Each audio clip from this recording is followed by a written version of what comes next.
Graça e paz, amém, irmãos? Mateus capítulo 6, a partir do 16 até o 18.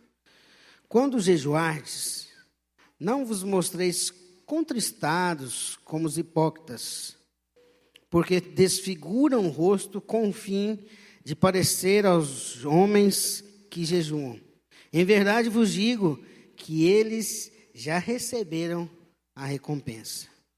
Tu, porém, quando jejuares, unge a cabeça e lava o rosto, com o fim de não parecer aos homens que jejuas, e sim a teu Pai, em secreto. E teu Pai, que vê em secreto, te recompensará.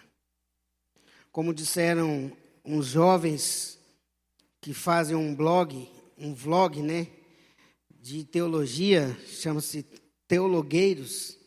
Eles fizeram um vlog sobre esse tema, e eu achei bem legal que eles começam aquele vlog falando assim: você sabe o que é jejuar? Aí um outro responde assim: nunca vi, só comi, e nem ouço mais falar. O que aqueles rapazes quiseram dizer é que esse assunto, ou essa prática, tem sido esquecida nas igrejas, e dificilmente você tem ouvido alguém pregar ou ensinar sobre o jejum. O capítulo 6 fala de 3 manifestações de justiça que nós devemos exercer. A primeira, inclusive, foi eu que falei, foi esmola.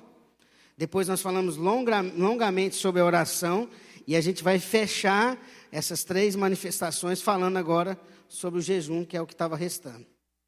Mas qual que é o papel do jejum na vida do crente? Onde essa prática cabe na minha vida e na sua vida hoje, nos nossos dias? O mero parar de comer é uma dieta e não uma prática espiritual. Vamos orar? Senhor, muito obrigado por essa noite, por essa chuva. Triste ver, às vezes, uma tempestade dessa trazer prejuízo, às vezes até provocar a perca de uma vida. Mas, ao mesmo tempo, obrigado, porque a nossa cidade está padecendo mesmo com a necessidade de chuva. Agradecemos por aqueles irmãos que conseguiram se deslocar, talvez, direto do emprego, que saíram de casa, e mesmo com tantas adversidades, conseguiram chegar aqui. Abençoa aqueles que não conseguiram também, que não conseguiram se deslocar, vir até aqui. Mas dá-nos, ó Deus, uma graça mesmo de ouvir sua palavra nessa noite, que ela possa encontrar nossos corações abertos, tudo aquilo que eu preparei, tudo aquilo que foi pensado. Eu de mim mesmo não tenho nada a passar para os irmãos, mas a sua palavra, ela sim, ela tem muito a nos ensinar. E é sobre ela que a gente quer ouvir e meditar. Assim nós oramos e te agradecemos no nome de Jesus. Bom, o jejum no Antigo Testamento era uma prática ensinada de acordo com a lei de Moisés. Então, os filhos de Israel tinham recebido uma ordem de jejuar uma vez por ano na época da Páscoa. Então, era um jejum coletivo da nação, o que era um estatuto obrigatório para aquela nação e para aquele povo. Mais adiante, no Antigo Testamento, aprendemos que, devido a certas divergências nacionais, o próprio povo judeu acrescentou certos jejuns adicionais. Mas, contudo, é bom lembrar que o único jejum diretamente ordenado por Deus para aquela nação, para o povo de Israel, foi o jejum anual na época da comemoração da Páscoa. Nos dias do Novo Testamento, nós descobrimos que os fariseus costumavam jejuar 2 vezes por semana. Jamais Deus determinou essa prática, mas eles assim faziam e pensavam que isso fosse uma coisa vital, uma coisa importante para a fé deles, para a caminhada deles. É interessante porque a tendência de certas pessoas em todas as religiões, e não distante aqui na nossa fé, na fé cristã, é que as pessoas sempre vão inserindo coisas que não são pedidas, não são orientações aos rituais, à liturgia, né? Mas a gente precisa lembrar de algo que o Pijama frisou muito nas primeiras meditações, que está lá em Mateus 5:20. Pois eu lhes digo que se a justiça de vocês não for superior à dos fariseus e dos mestres da lei, de modo nenhum vocês entrarão no reino dos céus. Então, se aqueles fariseus praticavam 2 vezes por semana, mais o jejum anual, né, como que a gente vai ver, com uma motivação não tão legal, a nossa justiça tem que passar, tem que ser maior, né? Não pode ser igual a deles. No Novo Testamento, quando nós examinamos ainda sobre esse aspecto, a gente vai ver que o Senhor Jesus nunca deu um ensinamento assim detalhado sobre o jejum, como ele fez com a oração. Jesus nunca parou, falou, deixa eu ensinar para vocês, quando vocês for jejuar, o certo é começar antes das 10:06 e terminar antes das 10 sabe, ele nunca deu um detalhamento, como que tem que ser, você tem que orar virado para um lugar. Jesus nunca, sabe, assim, esmiuçou e detalhou sobre isso. Mas, nem por isso, ele deixou de dizer que isso não era importante. E ele, indiretamente, disse que essa prática era importante. E nessa parte aqui ele está fazendo isso. Certa vez, perguntaram para Jesus, por que os discípulos de João perguntaram para Jesus, nós jejuamos, nós somos discípulos de João Batista. Os fariseus jejuam. Por que os seus discípulos não jejuam? E Jesus teve uma explicação lógica. Vem cá, quando o noivo está na festa, alguém deixa de tomar aquela ceia com o noivo? Não. Então, da mesma forma, enquanto eu estiver aqui, eles vão ficar. Mas virão dias que eles vão precisar de jejuar. O próprio trecho de Mateus 6 fica evidente esse ensino implícito sobre o jejum. Né? Então, Jesus, nesse capítulo, nessa parte desse capítulo, ele não está esmiuçando o ensinamento, mas ele está deixando implícito que a gente tem que jejuar. Ele está falando o jeito errado de não jejuar. Outra coisa interessante é que, com base nessa palavra aqui de Mateus capítulo 6, não há nada de errado com o jejum. Jesus não fala que o jejum é um troço errado. Ele fala que a prática errada que não é. E Cristo até recomenda aos crentes fazer jejum. Se a gente lembrar um pouco mais ainda, no Novo Testamento, nós vamos lembrar que Jesus Cristo jejuou por 40 dias. Quando ele foi levado pelo Senhor para o deserto, e ali ele foi, além de jejuar, tentado por Satanás. Diz a palavra, deixa evidente que foi um jejum de alimento, porque ele não teve sede. Então, ele não fez um jejum radical, assim, sem comida e sem água. Provavelmente, ele ficou sem se alimentar. Então, quando a gente olha para o jejum, a gente lembra de um cara, um cara que eu gosto muito, que inclusive nós temos estudado muito o livro dele para esses sermões no Sermão do Monte, que é um livro do John Stott, que fala contra a cultura. O John Stott diz o seguinte: portanto, por arrependimento ou por oração, por autodisciplina ou por amor solidário, sejam quais forem as nossas razões, Jesus assumiu que o jejum tem um lugar na vida cristã. E se você não está jejuando, não pratica essa disciplina, é porque talvez você está igual alguém muito doente numa UTI, a sua vida espiritual está igual uma pessoa muito doente na UTI, morre ou não morre. Porque a sua disciplina espiritual está fraca. Porque provavelmente sua vida de oração também está, provavelmente a sua vida de leitura e meditação também está. Mas aí a gente vamos voltar para o texto. E aí a primeira coisa que me chama a atenção é que Jesus começa esse trecho falando como não jejuar.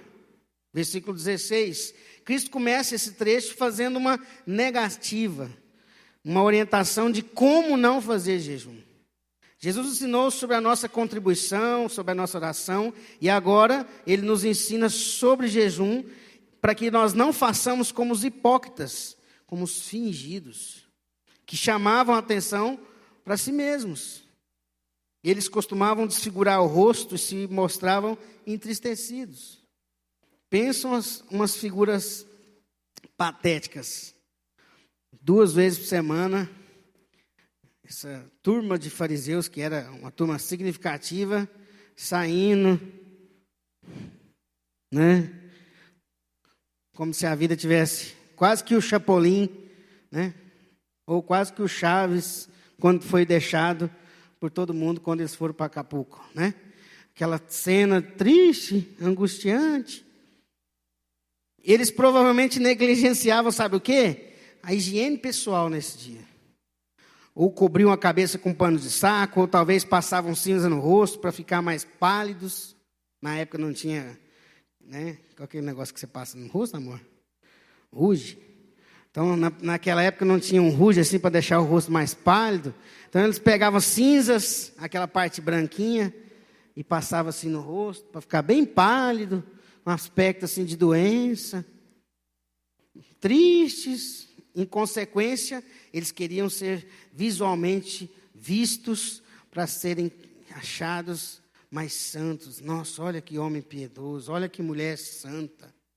Tudo isso para que o seu jejum fosse visto e conhecido de todos. Olha, esse aí deve estar, esse aí está jejuando.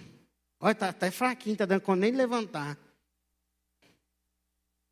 E a admiração dos que passavam por eles, o triste é saber que a admiração de quem olhava para eles era a única recompensa que eles iam ter.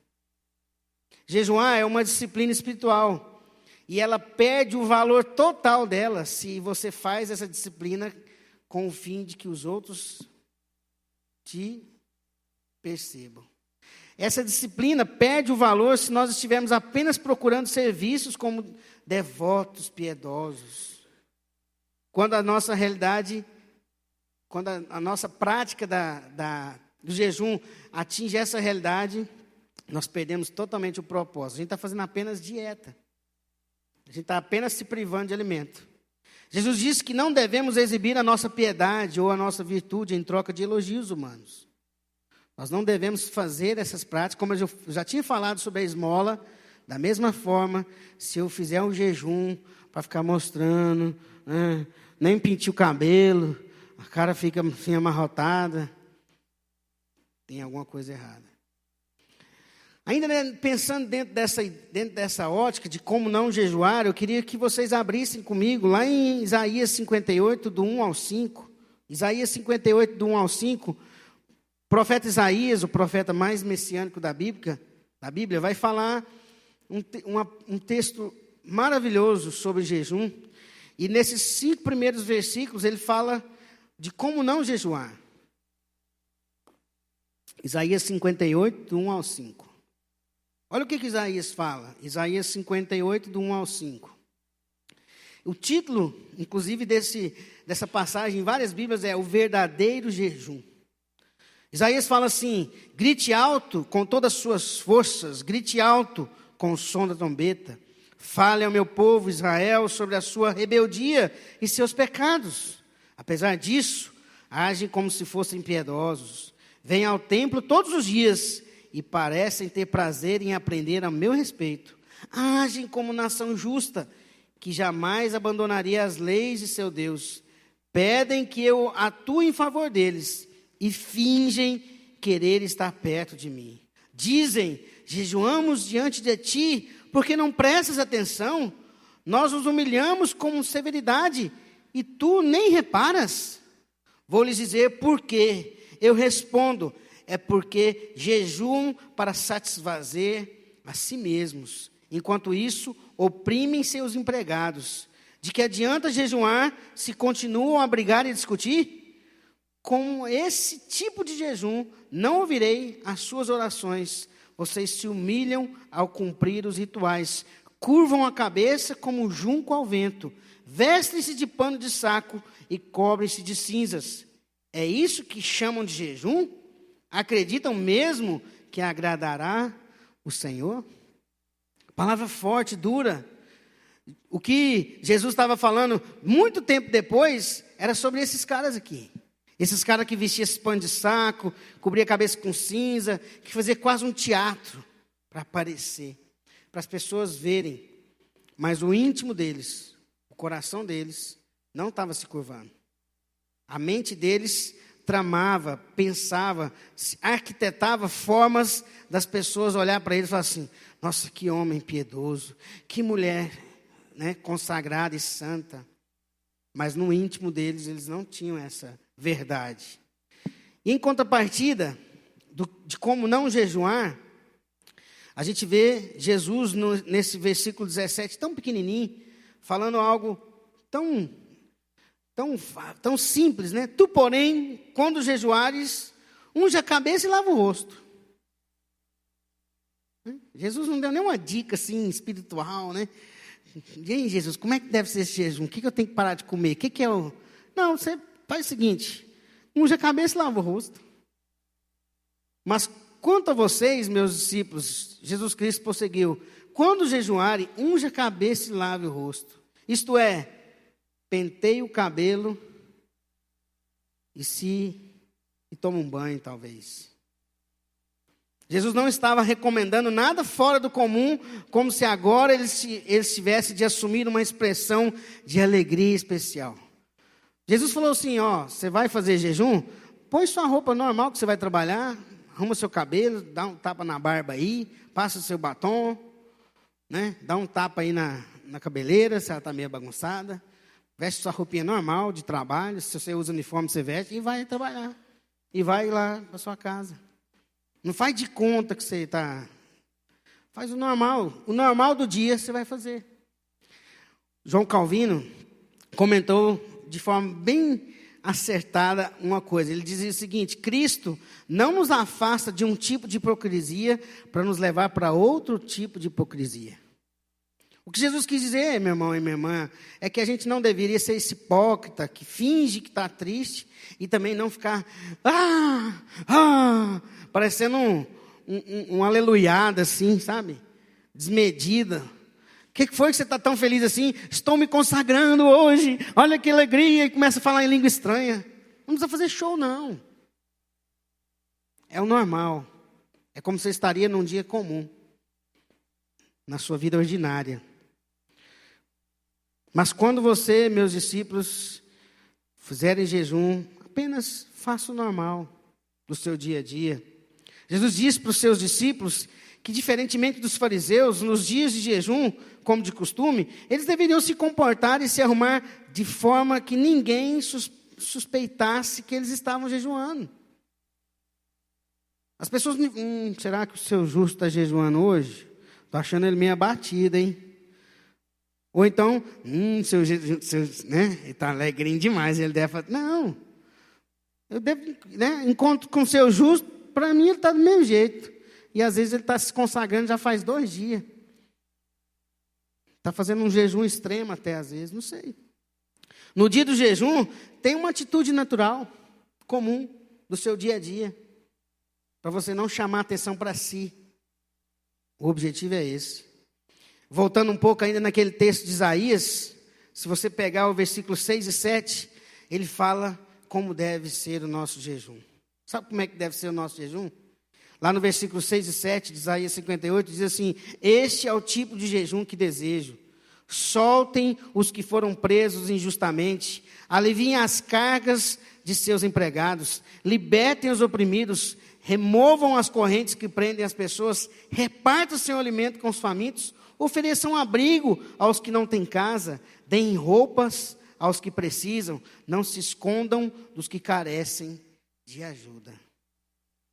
Esse é o verdadeiro jejum que Isaías chamava. Esse é o jejum que Jesus queria que a gente fizesse. Quando Jesus falou para a gente viver ali, lavar o rosto, né?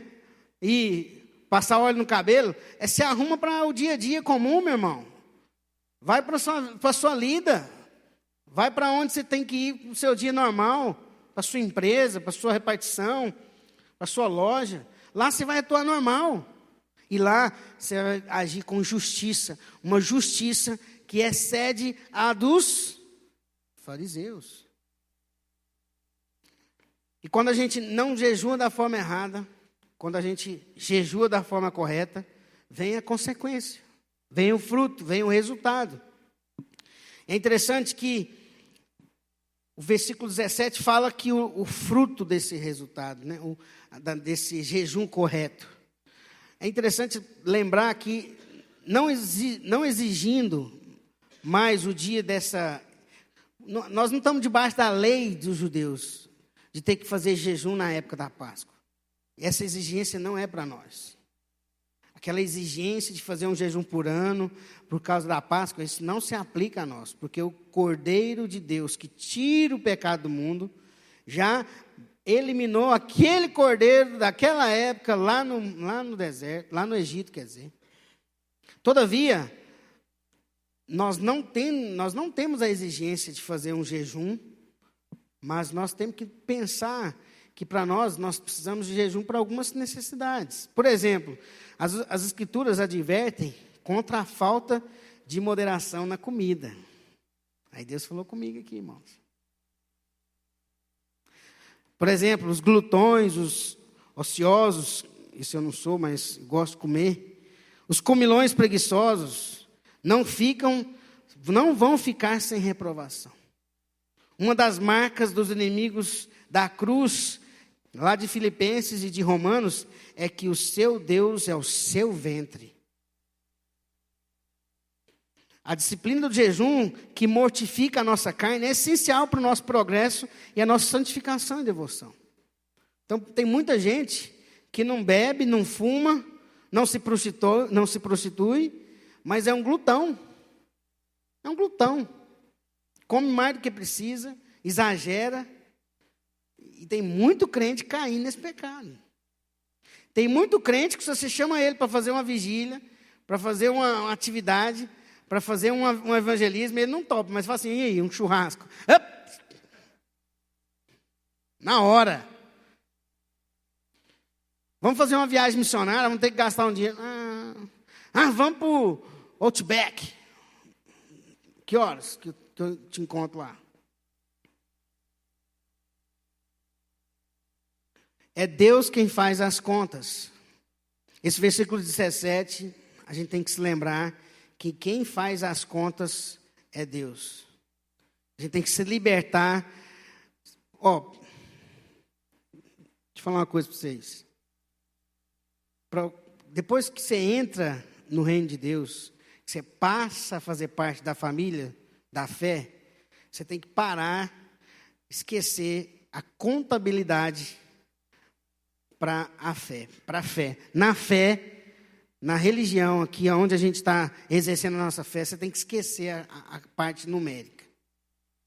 Como assim, Léo? É porque se você ficar pensando assim, quantas pessoas eu alcancei para Cristo? Primeiro que você não alcança ninguém. Segundo que você, quem convence do pecado e da morte não é a gente. Então a gente não alcança ninguém. Não fica fazendo número de quantas pessoas você evangelizou e aceitou Jesus. Isso é bobagem. Segundo, se você ficar fazendo conta, você vai achar que o seu R$1 não ajuda ninguém. E às vezes R$1 que você está no bolso no dia que poderia dar uma oferta, fechava a conta para mandar um missionário para a China. Então o seu R$1, que era o que você tinha, era o único R$1 que você tinha, era tudo que a gente precisava para fazer um negócio. Então, elimina, para com isso. Então a gente fica assim, será que Deus está vendo eu jejuar? Gente, quem vai te recompensar, quem faz essa conta é Deus. Ele que te vê em secreto é que vai te recompensar. E a recompensa é para você. É sua. Nada escapa do olhar do Senhor. É Ele mesmo que no dia do juízo vai conceder a recompensa e vai ser uma surpresa para nós.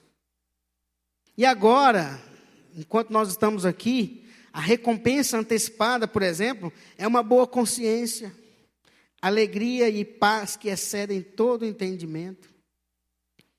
Só pelo fato da gente estar se consagrando, só pelo fato da gente estar jejuando para o Senhor. Isaías 58, novamente. Abre lá. Isaías 58, novamente, do versículo 8 ao 9, mostra a consequência do jejum correto. Olha o que fala, Isaías 58, do 8 ao 9. Então, se você jejuar da forma correta, então a sua luz virá como o amanhecer, e suas feridas sararão num instante. Sua justiça os conduzirá adiante, e a glória do Senhor os protegerá na retaguarda. Então vocês clamarão, e o Senhor responderá: aqui estou, Ele dirá. Diante disso tudo, irmãos, eu queria propor algumas aplicações para a gente. Pensar em como que esse texto se aplica nas nossas vidas? A primeira coisa é que a prática correta do jejum. No jejum, o nosso coração é humilhado. Jejum é negar a nossa natureza adâmica e o que sustenta a nossa carne, as refeições essenciais devem ser praticadas. Então, no jejum, a gente se humilha para Deus, não para as pessoas. E para cada um vai ser uma quantidade. Vai ter gente que vai conseguir ficar um dia ou dois. Tem gente que consegue ficar só meio período. Tem gente que nem pode jejuar. Porque a questão física dela não impede de ficar sem comer. Outra coisa, a prática errada de jejum. É comum a gente ver às vezes, as pessoas falar assim, eu vou jejuar, eu vou fazer jejum de chocolate, de Coca-Cola, de churrasco, pensando em mim, né, nessa parte aqui. De Netflix, de internet, sei lá. E as pessoas vêm com a seguinte desculpa, esse é um jejum errado, tá? Porque eu vou fazer isso, porque eu estou me sentindo meio viciado, meio escravo, então eu vou fazer jejum. Bobagem, porque quando o seu jejum terminar, você vai voltar a ser escravo daquilo ali. E jejum não é para te libertar de uma escravidão, de alguma coisa. Jejum é uma prática espiritual. E isso não é essencial. Ou seja, se jejuar de Coca-Cola, é jejuar de coisa que não é essencial. Isso não é jejum. Terceira coisa, o jejum, quando ele é, principalmente no começo, tá, gente? Ele nos revela. O jejum, quando a gente começa a praticar, ele vai nos revelando.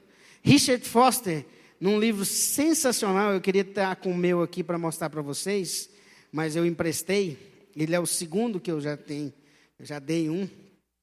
Ele, num livro dele que chama-se A Celebração da Disciplina, ele argumenta que algumas pessoas alegam o seguinte: eu não consigo jejuar porque eu fico bastante irritado. E aí o Richard Foster fala assim, não é o jejum que te deixa irritado. O jejum revela que você é irritado. Tem outras pessoas que o Richard Foster fala assim, eu não faço jejum porque é eu fazer jejum que começa as tribulações. Aí fala assim, não é o jejum que traz as tribulações. É você que está dando alguma brecha para essas tribulações. Eu queria falar... A quarta coisa, a função do jejum. O jejum não é para dar carro, casamento, ou para Deus falar para você uma resposta de um negócio que você quer fechar. O jejum não é para revelação. O jejum é para que o velho homem e a velha mulher morra. Por último, a última aplicação é que a consequência da prática correta do jejum. Sabe qual que é a consequência da prática correta do jejum? É que a consequência primária, a primeira coisa que acontece, é que eu vou aprender a amar o que Jesus ama. Então, se eu amo o que Ele ama, eu assumo a agenda dEle na minha vida, eu assumo os propósitos dEle, eu assumo a vocação que Ele me dá, eu assumo aquilo que Ele espera de mim. Então, ele não está dizendo que amar o pobre é um jejum. Mas, eu vou entender, quando eu jejuar, que eu consigo amar um pobre. Vocês entenderam? E para terminar, queria concluir falando duas coisas. Uma foi um pastor de Brasília, eu acho, chama Alexandre. E ele fala assim, o jejum é para que a velha natureza seja humilhada, diminuída, a ponto de que a nova natureza ganhe o controle da nossa jornada. 1 Coríntios 15 diz que em Adão todos morrem, mas em Cristo todos voltaram a viver. Jejum é o poder que faz com que o primeiro Adão retroceda em nosso ser e faz com que o segundo Adão domine o nosso ser. Porque é a nossa carnalidade que impede o domínio de Cristo na nossa vida. Quanto mais o jejum revelar quem eu sou, mais eu preciso jejuar para lutar contra aquilo que eu sou. Então, o jejum, meu irmão, é para que Deus trate a nossa vida. Nos coloque mais no rumo do seu propósito para nós. Nos coloque alinhados com aquilo que Ele quer da nossa vida. E nos tire de propósitos errados, de consciências erradas. Nós estamos vivendo uma época difícil. Por quê? Estou terminando já. Nós estamos vivendo uma época da modernidade. Eu preguei aqui para vocês hoje com um tablet e um Kindle na mão. Esse tablet aqui deve ter umas 15 versões diferentes da Bíblia.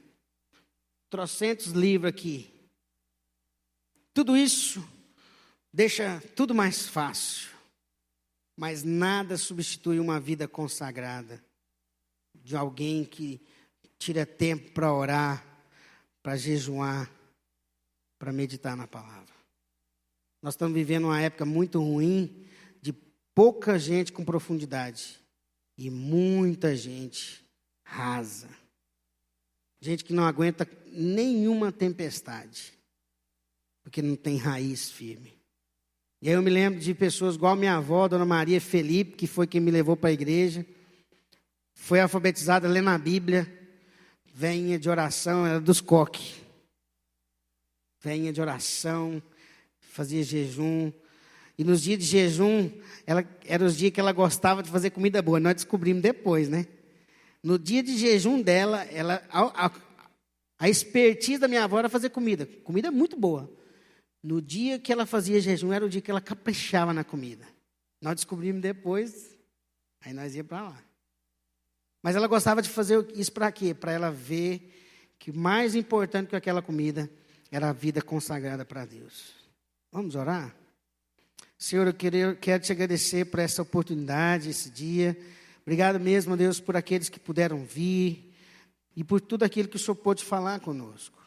De fato, Deus, nós não queremos começar a praticar o jejum ou continuar a praticar o jejum com a motivação, com as intenções erradas. Nós não queremos ser hipócritas que fazem as práticas espirituais para serem admirados. Mas o que eu vejo nos nossos dias, Pai, também, é que o povo não está vivendo uma hipocrisia, mas está vivendo uma letargia. As pessoas não estão conseguindo mais orar, as pessoas não estão conseguindo mais ler a Bíblia, as pessoas não estão tendo mais ânimo de fazer um jejum. As pessoas querem um culto animado, um louvor pleno, uma palavra edificante, mas as pessoas estão muito fracas espiritualmente, porque as pessoas não estão te buscando, não estão com sede, com fome do Senhor. Ó Pai, em nome de Jesus, muda essa realidade. Coloca a nossa motivação no foco certo.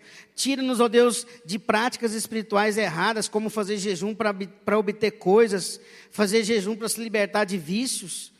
Ó Deus, nos ajuda a entender que nós jejuamos para que a nossa vida diminua e o Senhor cresça em nós.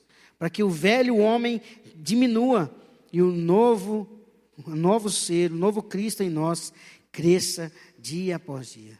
Ó Pai, Ele nos conduz nessa jornada. Uma jornada, ó Deus, espiritual mesmo, de disciplina, de dedicação.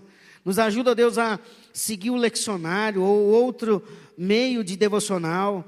Nos ajuda, ó Deus, a levar a sério a oração diária, como a gente ouviu tanto aqui. E nos ensina também, ó Deus, a jejuar.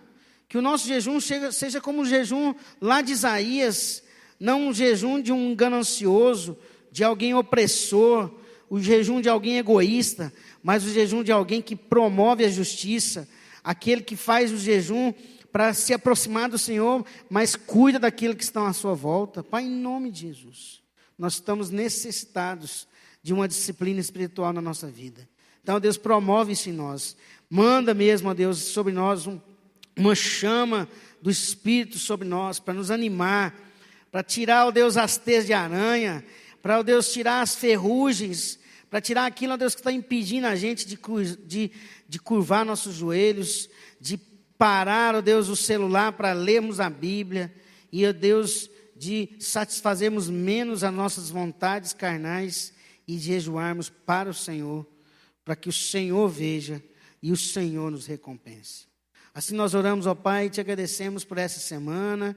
Pedimos, ó Deus, que o Senhor traga o Rafael em paz, ele que está voltando de viagem, que é para que a gente possa tê-lo aqui conosco na semana que vem, assim nós oramos, em nome de Jesus.